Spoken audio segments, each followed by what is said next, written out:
अशोक खरातचा आणखी एक गोरखधंदा समोर आलाय। बनावट फार्मर प्रोड्युसर कंपन्या दाखवून शेतकऱ्यांची त्यानं फसवणूक केल्याचा आरोप करण्यात आलाय। केंद्र सरकारच्या नाफेड मार्फत खरेदी केली जात होती शेतीमालाची असं दाखवलं गेलं।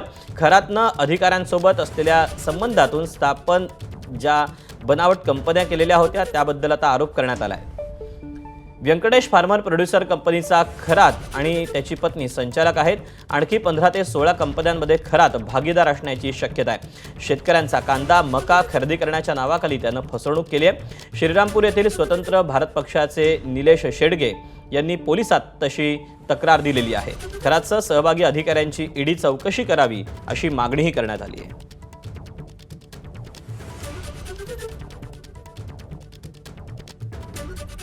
त्याने साधारण 2021-22 पासून त्याचे स्वतःची व्यंकटेश्वरा आणि ईशान्येश्वर नावाची कंपनी फार्मर प्रोड्युसर कंपनी स्थापन केलेली आहे। आणि त्याचबरोबर त्याच्या इतर 17 ते 18 फार्मर प्रोड्युसर कंपनीमध्ये तो स्वतः संचालक आहे।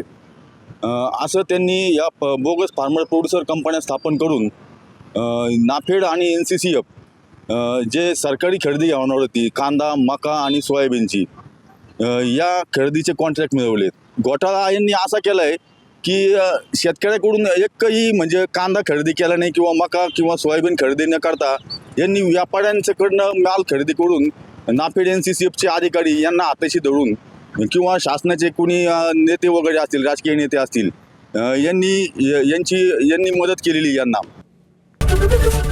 ABP माझा, उघडा डोळे बघा नीट।